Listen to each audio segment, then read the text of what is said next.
Remember how you loved the stories at bedtime about princesses and fairy godmothers? Well, you may want to hold on tighter to your teddy bear and keep that nightlight on, because these are not your mother's bedtime stories.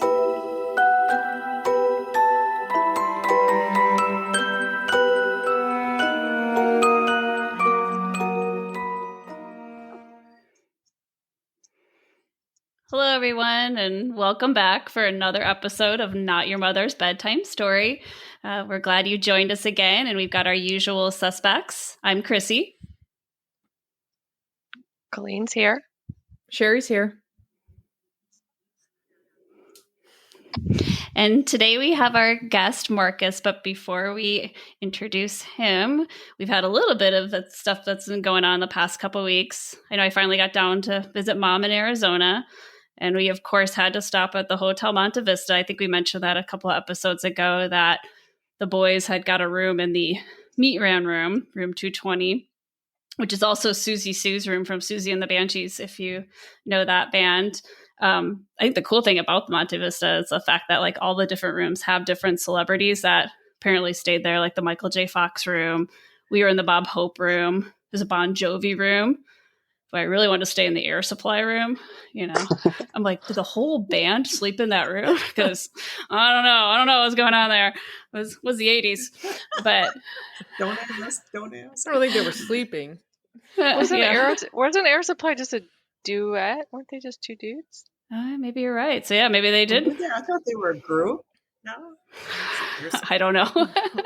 They're up on the third floor, But yeah, so the hotel totally eats up the reputation that it's haunted. I mean, they had a little info sheet at the front desk that you could grab, and we didn't get that till later. And so Greg, my husband, was super excited because he's all about the details. And as soon as we turn on the light in our room, he noticed that, the 4 bulbs in the ceiling, like one of them in the ceiling fan, one of them wasn't on. And so he just like, oh, it was just unscrewed a little bit.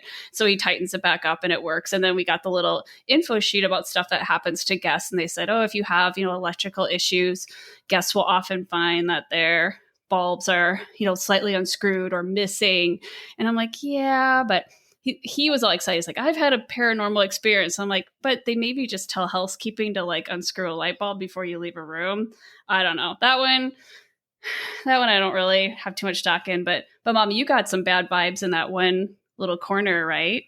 Right. There was just this little alcove area right next to our room. It's like they had maybe like a room closet or something in there, and then they had kind of like a door, an exit door. And I walked in there and I'm like, ooh, it was just like the hair stands up on the back of your neck, and you're just kind of like looking around because it's dark in there. And I'm like, oh, I just backed out. I was like, nope. So, but nothing happened in our room, which was right next door. So yeah, and nothing happened in the Meat Man room, unfortunately. Their room was actually the nicest room. Like it had been remodeled and they had really nice. They had a nicer room, but ours were a little under decorated. But the boys were in the room by themselves, and Greg again was all prepared to wake up at 3 a.m. and scare them and give them a fright. But he even grabbed a fork from the bar next door and was going to use it because he knew that Graham was going to put the chain across the door. And sure enough, like I could hear him leaving at 3 a.m. I'm like, just let him be. And sure enough, he's leaving the room with his fork, and he comes back about 5 minutes later. He's like, yeah, Graham woke up when I was trying to get the chain off the door. I'm like, what are you doing? So, but yeah, they had a quiet night. Although there was one weird thing too. He woke me up again. Greg woke me up about, I don't know what time, 4 or 5 in the morning. And he's like, do you hear that? And I'm like, no, just go to bed. He's like, no, listen. He's like, it sounds like somebody's sanding something with sandpaper. And you could hear it was kind of a chick, chick, chick, chick, chick, chick. Like, I don't know what that, to me, it almost sounded like a buzzing too, like a fly, like stuck in the window, but I don't know. That one again, I could kind of debunk. There were a lot of weird noises, I think, the whole night, but they had a bar right down below and who knows what it was. So. And somebody with a shaker? Yeah, the maracas. Some late night. Another drink. Oh, you said that. I think drink shaker. I was thinking like maracas, like a. No, I was thinking like drink shaker, like they're mixing drinks and like shaking. Yeah, it was kind of like that noise. Yeah, just kind of a slow, steady shake. But and Sherry, you had a nice horror sighting too. Oh yeah, so I had to go to Tampa for work, not for Taylor Swift. It was for work, I promise, but she was there at the same time. Everybody was talking about it, and the hotel I was staying at, and I was at the bar eating dinner. And the bartender told me, she's like, "Oh, do you recognize the person down at the end of the bar?" And like I didn't. And she's like, "Oh, he's been in a bunch of Friday the 13th movies as Jason Voorhees." And I was like, "Oh, well, that's really cool." So I like quickly looked it up, and I was like, "Oh, and his name is Kane, which is my son's name." And so I went over and, just talked to him, and I said, "Oh, my son's name's Kane." He's like, no way. And I was like, "Yeah, I mean, because you don't meet many people named Kane." And so I said, "Yeah, my son's a really big fan of, horror movies and everything too." And I'm like, "Hey, I can FaceTime him if you want to talk to him." He's like, "Yeah, sure." I mean, super, super nice guy. And so he FaceTimed with my son, and sure enough, my son's like talking to him about, "Oh, you were in such and such a movie." And he's like, "Yeah, I was." And, of course he knows, all these things about Friday the 13th movies, and he's been in other things as well, but just a really nice guy. And I took a selfie, and I will say one thing. I mean, this will kind of show our age. I was telling one of my friends that, I met this guy, and she's like, "Well, did you get his autograph?" I'm like, nobody does autographs anymore. I'm like, "I got a selfie." Like that's the new autograph. And she's like, "Well, you could have had him write on a napkin." I'm like, "What am I supposed to do with an autograph?" So I don't know, like, for people listening, do you still get autographs, or is a selfie just as good? I'm like, she's like, "Well," I'm like, "I have that picture forever. Like, I will always have the picture that I took with him." But so yeah, anyway, I mean, anybody who's seen or who knows who Kane Hodder is, he's a really, really nice guy. That was a cool experience to have. And I now one of my son's all-time favorite actors, apparently. So that made a mark on him too. So it'll be, and apparently the guy at the bar as well, because he said if he's ever having a son, he's going to name him Kane. So, now there'll be more future Kanes out there in the world. Fun stuff going on. Right. Well, well, we'll get right to it. I'm going to introduce Marcus, and actually I'll give a shout out to Diane. My coworker Diane has introduced me to Marcus and said, "Hey, you've got to talk to this guy. He's got some really good stories." So I don't know many of these. I don't know any of these actually. So this is going to be a surprise for me also. So Marcus, I guess when you're ready, go ahead and take it away. Yes. Yeah, I'd met Diane, and she did this thing for what she's studying, and she did a total profile on me and talked to me about so many things in my life. It felt like a therapy session, what she was doing. And part of it, I did open up to her about a little bit of paranormal stuff that I told to her. And I don't want to talk to a lot of people about it because you kind of sound crazy when you tell people this stuff. So it's really not something I've shared with a lot of people. And it's just something you deal with in your life. But it's kind of hard to accept because you're like, is there something wrong with my brain at the time, or is there not? And I realized as the years went by, it never continued after I lived in this place. And it didn't really happen before I lived in that place. It only happened in this apartment that I lived in. And that's when I started to accept, I think there was some paranormal activity there.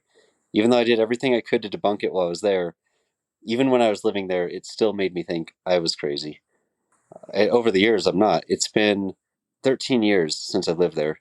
Nothing like this has ever happened to me since. Yeah, the story goes, I was a junior in college, and I moved into this really old apartment. The rent was only $300 a month. And gosh, I miss those days, right? You cannot find that anymore. There's an apartment that was really old. The place was built in the 1930s. It's in an old railroad town in Colorado. And I moved in there, and the landlord's really chill, and the place is adobe, and it's right next to the Rio Grande River, maybe 40 feet from the Rio Grande River. And I already kind of felt weird when I moved in there, but I really didn't think anything was wrong with it. The first thing that ever happened was one day I came home and my stove, all my stovetops were on and they're gas burners. And I just turned them off, and I was like, that's weird. I must have left those on. So once again, I just accepted that's me. I did that. But all of them? All of them. Why would I leave all of them yeah, on? I don't know. Why would you leave all of them on? Yeah. Right. So and you didn't have a roommate, right? Just you? No roommate? Just me. there's only one other person who could be a suspect in this, and I'll get to that at the very end because I tried to debunk her, and I did. But I hate to interrupt, but just curious, were there multiple apartments in this building, or was just one house, or how was the setup? This was like, it wasn't a duplex, it was a triplex. One place was empty the whole time, but the other one had a Jehovah's Witness who lived next door. So it's one building with 3 people, but different apartments, all completely differently shaped, because it was kind of like a really old building that the landlords kind of turned into a place that they can rent to people. It's like an apartment, but also an old house in a way. It's really hard to describe the structure of it because it's just so old. I realized things were happening was one morning I did wake up, and like this is when it really hit me, because I noticed little things, like little subtleties like the gas stove and stuff that I could have passed off as myself. But one morning I woke up to my fire alarm going off, or like smoke detector, and like I wake up to hearing it hit the ground and then it going off. And I'm like, what the heck? And it's Sunday morning, and I don't know like what's going on. So I wake up in panic thinking my house is on fire. I hear a smoke detector going off. So I go to the living room and reach up to grab the smoke detector from the ceiling. It's not on the ceiling. So I look on the floor, it's not on the floor. Then I run to the oven, I run to the gas stove. Those are both off. There's no smoke in the house. Everything's fine. And at that point, like I calm down and I'm like, where's the smoke detector? And I walk through the next room and then into the bathroom, and it's in the bathroom, which is strange because the bathroom is the furthest room from my bedroom, and it sounded like it just fell right in front of me, and then it's in the bathroom. So I went in there, and it's going off, and it's going off nonstop, and I can't get it to turn off. So I just pulled the batteries from it. That's the only way I could get it to stop. So I still didn't think anything was paranormal about that. I really tried to pull it off as, okay, could have fallen from the ceiling, hit a bump, rolled through a room, and then ended up in the bathroom. That's reasonable to think that. So that's what I played it off as. And then I called my landlords who have owned this place for so many years. And I was like, hey, this story happened with the smoke detector. I told them. And my landlord's first response was, the spirit likes to mess with people who are new. And I was like, what? So once again, I still don't think anything weird's happening. That would have been good information before I signed that lease. Thanks. Yeah. I think my landlord's messing with me at this point. I'm like, oh, you're just messing with me. Yeah. Or was it right after like the $300 a month rent, and then in tiny, tiny print, by the way, it's haunted. Yeah, I was starting to wonder why my rent was so freaking cheap. Right. And so, you know, like I was expecting them, I thought they would like make me replace it. Like they would pull it off like I broke it, it's my fault. So they showed up and put a new one in the next day. No problem. Like it was nothing. Like this was normal to them. And I was like, okay, whatever. So then a couple weeks went by, nothing weird happened. I always had weird vibes in the house, but we can circle back on that later. A couple weeks go by, and it's my junior year in college, just to be clear. So a girl is at my house, and we sleep in my bed, and she knows nothing of the smoke detector. I'd never told her anything like that. And we sleep there because also I'm trying to debunk this and make sure I'm not sleepwalking, right? Because I also was like, maybe I sleptwalk and went back to bed and then woke up, right? So she's in bed with me, so I'm not sleepwalking. And I wake up in the morning and I'm a really nice guy, and I go and like start brewing coffee. I make her coffee, I make breakfast, and we're eating breakfast together. And I look up at the ceiling and that smoke detector's not there again. And I'm like, where's the smoke detector? And then I start telling her the story. And she's like, you're messing with me. Are you trying to scare me right now? I'm like, no, this really happened to me 2 weeks ago. And I bet that smoke detector's in the bathroom. And I go to the bathroom and it's not there. And it's not in the living room. And it's like, it's nowhere to be seen. I don't know where it's at. So her and I just continue eating breakfast. Then we get ready to go because we have a class together at 9 a.m. And so right before I go, I always grab my headphones because I like to listen to my headphones when I'm walking around campus. And I reach into the drawer right next to my bed to grab my headphones. My headphones are sitting there in my drawer on top of my smoke detector. right next to my bed. Stop it. Come on. And I'm not making this up. And I told her that. She's like, what the hell? Like, she thought I was messing with her, and I'm not. Maybe it could have been sleepwalking. Still, at this point, you would think it is, but like, you can't just grab it from the ceiling. Like, you have to get on a ladder to grab that thing. Right. And have you ever had a history in your life of sleepwalking or doing weird things? I haven't. So, I haven't before or since. I've never had a history of that. So, like, I was just thinking at this point in my life, I'm starting to sleepwalk maybe because, junior year in college, classes are getting hard. You're studying a lot. Maybe and that's more logical than a ghost removing it from the ceiling and putting it in your drawer. Well, on top of that, my degree is in molecular biology. So as a scientist, I am questioning everything. So I thought about that and I was like, okay, that's strange. But that kind of freaked me out. Another subtlety that happened was while I was living there, and this happened, at least 15 to 20 times. Obviously, I didn't count. But so this is how I know it wasn't sleepwalking. I would come home from school and my ceiling fan would be turned on with the light on. And the two strings, like, there's a string for the fan, string for the light. They'd be tied in a perfect bow tie. And I'd have to get on a stool and like reach up there and untie the bow tie, then pull both the strings to turn it off. And that happened so many times that it was just like, who's doing this? And that's when I started to think, what if it's my next door neighbor who's this Jehovah's Witness who thinks I'm a sinner? Because when I moved in, and I'm not saying anything bad about Jehovah's Witnesses, I'm just saying the first thing she did was give me the pamphlet, and she knocked on my door very constantly, trying to get me to convert, right? And she sees me like smoking cigarettes in my front porch and having, random company over. And I feel like she thinks I'm like this horrible sinner, but I'm really not like partying that much. I didn't do drugs at all then. Like I would drink alcohol. Sometimes I'd smoke cigarettes and I would have friends over. Like I didn't touch any drugs. But was she also like 7 feet tall? No. I mean, like everything is happening. Everything's happening on the ceiling. She would have to have a stool. She'd have to get in my house. And the only reason I thought it was her was because she's been living at that place next door for like 15 years. So maybe she had a key to the front door.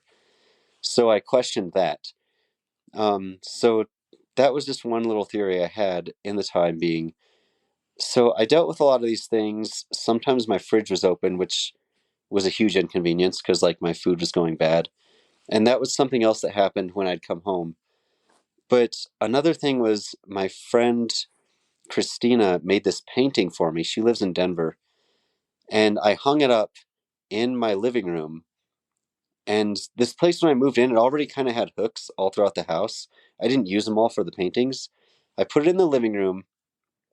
And I came home that day and it was in the bedroom hanging like in a different spot. And I was like, okay. And I moved it back to the living room. And then I went to sleep and I woke up and it was back in the bedroom. Come on. And then so a third time I put it back where I originally placed it. And I came back from school that day and it was back where it was again. And I just left it there and said, okay, I'm not dealing with this anymore. The painting moves itself, whatever. Whatever was in there didn't want that painting in that room. And I've told these stories to like one coworker of mine, and he blew it off as the funniest thing ever. He's like, sounds like you had a ghost that liked to slightly inconvenience you. Because like it never really did anything bad. It just slightly inconvenienced my life in so many ways. Other than the gas stove being on. And definitely poltergeist. Like enough to be like playful, just a little bit. Like they want you to know they're there. But yeah, they don't want to necessarily harm you, except leaving the burners on. But they want to make their presence known, kind of a playful. Yeah. So agree. eventually what I did was I replaced the locks on this place because I was either thinking I'm going insane or the Jehovah's Witness neighbor is doing something to me. Like, what if, I don't know, she could be like an ex-ninja as well, ninjaing around my house when I'm sleeping and going in when I'm gone. So I replaced the locks so nobody could get in. Yeah, that's and like on your resume, like Jehovah's Witness ninja. Yeah. And I spent a couple of more months there. Or Olympic volleyball player. Yeah, right. She could just jump up and bam. Because I mean, I'm not the tallest guy. I'm 5'8", but still, it would be like a pretty impressive jump for me to grab the smoke detector. So yeah, so I replaced all the locks on the place. I didn't tell anybody about it, the landlord, anyone. And I lived there for 2 more months, and nothing else really weird stand out. Just like really weird happened, other than the ceiling fan kept on getting tied in the regular bow tie knots that would happen all the time. And yeah, after 2 more months, I just moved out. I was like, I am going insane. I moved into another place. I put that painting up in a room, and the painting never moved. I was like, yes, this is normal life again. And nothing like that ever happened in my next place or in a place after that again. It was just that one house. And I can say like all that, that's like stuff as me like talking as a scientist about what I definitely witnessed and what I could not debunk or figure out. But one thing I can say more on a spiritual aspect was when I was sleeping in that bed at night, I always felt like someone else was there. Like I never felt like I was alone. And it really felt very strange. And I don't know how to describe that feeling, but I know what that feeling feels like. And now when I go into like a house that's maybe haunted or is, sometimes I get that feeling again because I remember it. There's this hotel in Las Vegas, New Mexico, and I was on the 3rd floor of it once, and I got that feeling and instantly knew there's something in here because I know the feeling because I lived with it for a year. And like I'll never forget it. And like maybe this hotel, if you two are, or if you three are into going to hotels or visiting places, this hotel in Las Vegas, New Mexico, it's something to look at. It was really, really paranormal in my opinion. But they don't advertise it as such, right? They're one that they don't want you to know that it's haunted, or they don't care. They don't want you to know at all, but I did do my research afterwards, and people have already brought it up in a lot of different stories. If you research it, you'll find it. It's like in downtown like, in the did plaza. Something happen there or something? Or right. So in New Mexico, because like that's the Old West, like Billy the Kid was in Las Vegas, New Mexico. And a lot of people haven't heard of Las Vegas, New Mexico, but it was Las Vegas before Las Vegas, Nevada existed. Like it's an old Western town. There was a point in time where it and Denver, Colorado were the 2 biggest towns in that area, and they were seeing who was going to be the bigger town. Obviously, we know Denver won. But Las Vegas had like a lot of the cowboys going through there, and I'm pretty sure the story is one guy shot another guy in that hotel, but that's like the only story they have. But I don't know what's up with the 3rd floor. But there's something about a room on the 3rd floor that I found out they do not rent to anyone. They just close that room off and don't let anybody go in there. And I'm pretty sure Theodore Roosevelt even mentioned in Las Vegas, New Mexico, that he was going to run for president. So it used to kind of be a big town back in the day. But now it's just kind of an old Western town. It's been forgotten. That's interesting that they won't even rent that room, though. I mean, there must be experiences that have happened and people have reported it just to completely close off a room. It's extreme. Yeah, it is really extreme. And like I stayed on the 1st floor. I just happened to be walking around the hotel, and yeah, that 3rd floor, there's something to it. I don't know what it is, but it's just a feeling, and I can't say anything more to it. I wish I could like tell you something crazy happened, but I'm not one to make up any stories. So yeah, well, I think what you had happen was crazy enough, at least in that house. Yeah. Did you ever do any research on the house that you rented, though, to find out if that had a history as far as why that happened? I tried to. I couldn't find anything on it. And when I tried to dig into it with my landlords, they wouldn't give me any information. So I'm not really sure.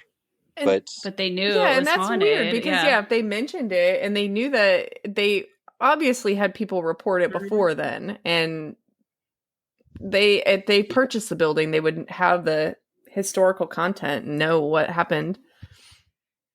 Right. And like I said, I thought they were just joking with me at first. But when this kept on happening, I kind of started to take them a little bit more serious about it. But I never mentioned it to them again. interesting. You said that there was one apartment in the building that was not rented at all. Yeah, nobody was in that place. And I lived there a year and they never rented it to anybody. Which is weird. Like, why are they charging me only $300 a month? We got this Jehovah's Witness who's been here for 15 years. And then there's another one that I never asked any questions, but nobody lived in it. But there was a whole nother section that no one was ever in. You're right. I never actually thought about why that could have significance. Well, and I wonder if, I mean, it sounds like you and the Jehovah's Witness were really close. I'm sure you guys were sitting out and, drinking beers together and smoking cigarettes. But I mean, like, I wonder, like, if she had experiences as well, or if it was more the apartment that you were living in, or, like Coyne said, like maybe it was even worse in this other one that they just didn't rent. I mean, yeah, we could have asked, like, maybe they would have rented that one for like $100 a month, and you would have really good bank. But we'll pay you to stay here. We got you covered. Here it comes. Yeah, the Jehovah Witness had like, if the other ones are occupied, they won't bother me. And right, you could almost like rented it for free to somebody, just like who is interested in this topic. If she was there for 15 years, like that, either she just accepted it and got used to it, was completely closed off to it, or nothing happened. I mean, yeah. It could have been either of those things. Maybe this is why she was pushing her religion on me so much and felt I needed it, or maybe that's why she believes so strongly in it, or anything. I don't know. But she was pushing really hard. Like, I've known Jehovah's Witnesses in my life, and I've never had somebody push it on me as much as her. She was constantly leaving brochures and pamphlets in my door and knocking on my door and trying to have talks with me. And I just wasn't having it, right? I'm a science major. And at this point, I do believe in religion a little bit more as the years have passed. But at that point, I was like full blown into science. I was like, I'm not going to believe your religion stuff, because it just wasn't where my mind was at the time. And also, ghosts in my house wasn't where my mind was at the time, which is why I was so unaccepting of that. But I couldn't deny what was going on. And it's very common that, you've listened to the episodes before where, people who have been non-believers and have had these experiences and tried to debunk them, and they can't. And so as a result of that, it's, I never would have thought until it happened to me. I mean, and you even said, now you get those feelings. So, I mean, that's interesting. I feel like that's the first time we've heard that specifically, where now that you've had that feeling, you either are more receptive to it or you recognize it more. And, just being in other places, like, yeah, something might not happen specifically to you. Bow ties aren't being left with your fan strings, but you get the feeling and you get the sense that there's something else there with you. And so that's interesting. I don't think we've heard that before. Yeah. Well, even though, Mom, like you said, you got like the heebie-jeebies at the hotel, but then like, the boys and and Greg all went over there and they turned the lights on. Well, and again, like, they're not in the right headspace. I think, again, it maybe teaches you to be like in that right sensitivity in that headspace. And yeah, I think you have to, again, well, like you said, Marcus, you very scientific, you didn't believe in it, but once you've had that, you kind of have opened up that possibility. And so you're more tuned in, like you've turned on that sensor in a sense. Yeah. You just like kind of can't deny it once you've gone through it. And I've talked to people and I'm like, do you believe in ghosts? And if they say no, it's almost like it's something you can't believe unless you've experienced it, because we can't scientifically prove they exist, because the way science works is you have to be able to recreate the experiment. And like these paranormal phenomena are so unpredictable, we can't recreate it. Therefore, we cannot prove that it's there. The best thing we have is video footage and what people say, and audio footage, of course. So, and sadly, I don't have any audio or video footage of it. I kind of regret. I was really broke at the time, by the way. I'm a college student, right? Nowadays, I would have thrown some cameras up in my house like right away. Just because, like, now I'm curious. Like, if that ever happens to me again, I'm buying a camera set, putting it in every room. But yeah, I was just like 21 years old, and Like I was living paycheck to paycheck, just barely trying to get by. So no money to buy like an entire security system, right? Yeah. Well, and like you said, it seemed like things happen often, or maybe was it often? Like, was it almost every day, almost, weekly? Like, how often did you come home to find things amiss? So the ceiling fan thing was like probably almost every week. Sometimes it wouldn't happen, but it's almost all the time. The smoke detector thing, I only have like 5 different stories of it just ending up in different locations in my house. Still 5, like that's like, again, like, as a scientist, you're recreating that event, and it's not once, it's not twice, 5 times the smoke detector was the same one, right? The same smoke detector, but it was always just kind of ending up in random spots. The one that so I told you the first 2 that freaked me out. The rest, it was just kind of like, okay, my smoke detector is here for some reason, and I just put it back. The first time was an issue because it was actually going off, and I heard a loud thump before, so like that kind of freaked me out. The second time, for it to be right next to my bed, scared me. But the other times I would come home, just find it, like one time it was just on my kitchen counter, another time it was next to my laptop on my desk, and then another time it was back in the bathroom where I found it the very first time. But that was after I was sleeping. So I was like, did I sleepwalk again? Like, I'm trying to dismiss it. I really was. But yeah, it definitely, like I said before, it wants you to notice it. Like, look, I'm here. Maybe right here. Like, yeah, like a toddler, like play with me, and like let me know. And why the smoke detector? And why, like, I don't know why the smoke detector. The only thing, it kind of freaked me out because the issue with the stove turning on that one time, and that never happened again. I was like, you trying to burn the place down? Like, what's going on? Like the smoke detector and the stove maybe put together. But the painting, I think, is the most interesting. And I wish whatever was in there really did not want that painting where I was putting it. Well, you said you were putting it in the living room and it kept ending up in your bedroom. Is that right? Yeah. So and you also said that you felt like when you were sleeping that somebody was watching you and in there with you. So I wonder, I would think that the spirit or the ghost actually liked the painting, and since they apparently spent so much time in the bedroom with you, they wanted it in there so that they could look at it. That would be what I would think. Yeah, that could have been very well it. And I had so many other beautiful paintings up in that house because all my friends were artists. None of them ever moved, just that one. Like that one. And yeah, maybe it had intentions, maybe it had thoughts and feelings. Yeah, exactly. Like, you ever notice that at the beginning of the first Harry Potter novel, right? I don't know if any of you read Harry Potter. Of course. But, they're witches and wizards, and they're doing all these weird things, right? Mm-hmm. And Hagrid says to Harry Potter, he's like, yeah, we do all these strange things in front of humans, and they just think it's a weird coincidence, or they just brush it off as some phenomena. And like, that's such like, it's so brilliant that J.K. Rowling said that. And it made me think, like, we really do brush a lot of weird things off as just some weird phenomena. We're like, oh, well, I don't know how that ended up there. And we just ignore it. And we don't really dig deeper to figure out what it was. And them and Harry Potter being witches and wizards doing all this paranormal stuff around humans, like what they called muggles. The muggles would just be like, oh, well, you don't know, whatever, and just move on and dismiss it. But there's the few of us, like I guess the 5 of us talking now, who actually will take the time to question it and be like, that really wasn't normal.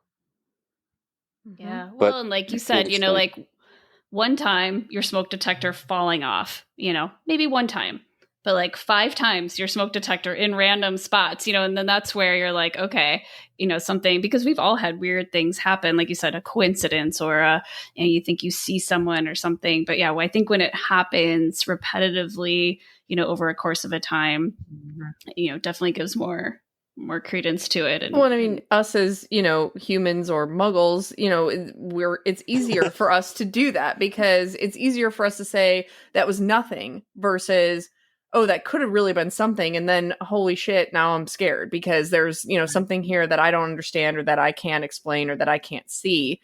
So, I mean, our rational brain, if you will, is going to be the one that's going to say, it's fine. That wasn't a shadow that you caught out of your eye. That was just your mind playing tricks on you. That wasn't, like you said, I'm sleepwalking. I'm pulling the smoke detector off I left the burners on, all 4 of them. Yeah, of course I would do that. I mean, it's those things that it's easier for us in our, I guess, healthy mental state to say that it was just a fluke or, something that happened, rather than to think that there could be something else out there that is actually capable of physically doing these types of things, and what could that mean and how could that possibly impact us. So I think it's, that's just, it's, human nature just to think that way and, brush things off. But yeah, when all the people that we have talked to and all the conversations that we have had where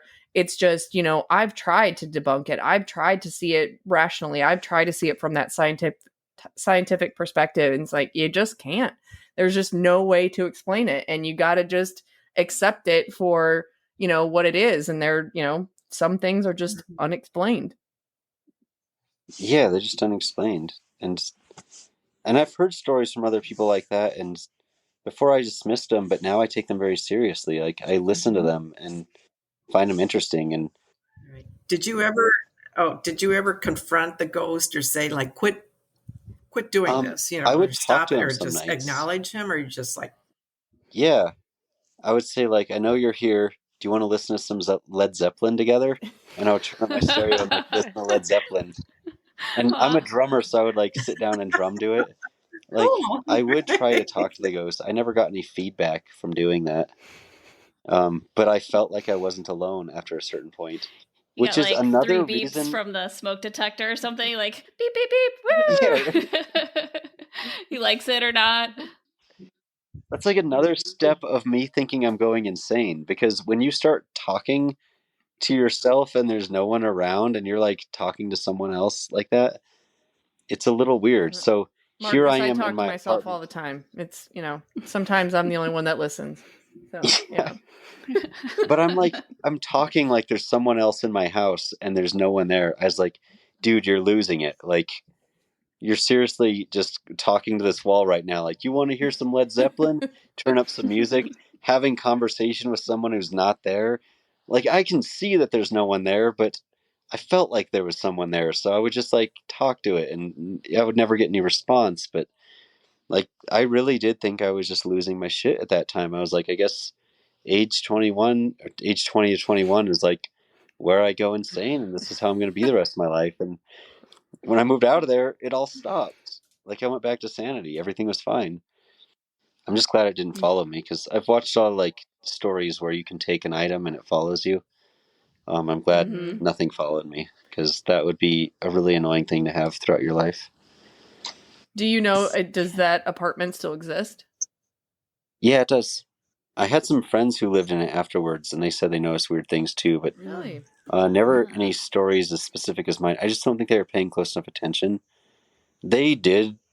I mean, so I was, like I said, I'd smoke cigarettes and drink alcohol from time to time, but they actually did actively smoke weed and do mushrooms. So I don't think like their sense of reality was as in tune as mine was in there.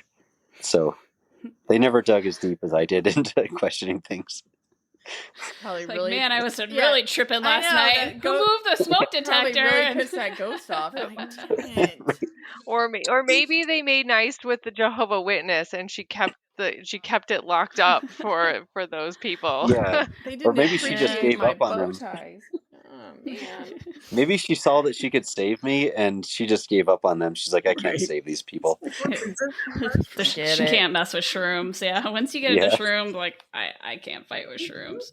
Right. Yeah, they probably like saw it actively happening. They probably saw that smoke detector coming off the ceiling, beeping, going into going into the refrigerator, and thinking like, whoa. Dude, where'd you get those shrooms?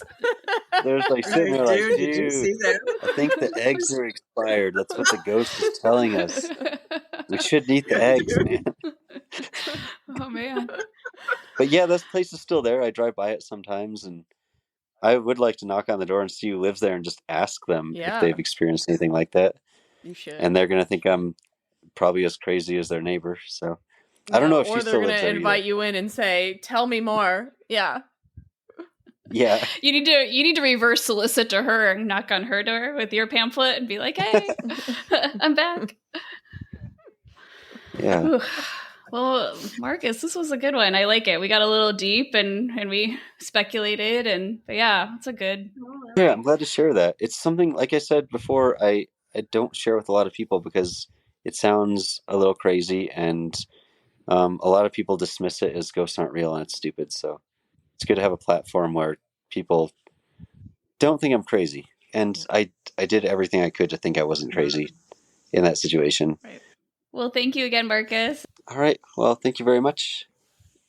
Thank you. Thank you. Nice to meet you. Well, everyone, I think that wraps up another episode. So if nobody else has anything else to say, take it away, Mom.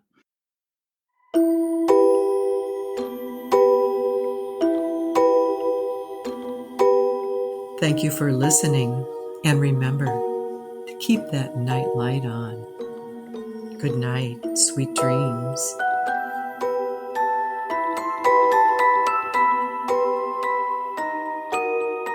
If you have a story to share, please send it to notyourmothersbedtimestory@gmail.com. Follow us on Instagram and Facebook at notyourmothersbedtimestory. And please help us grow by following us on your favorite podcast platform, leaving us a positive review, and telling a friend. Thank you for your support.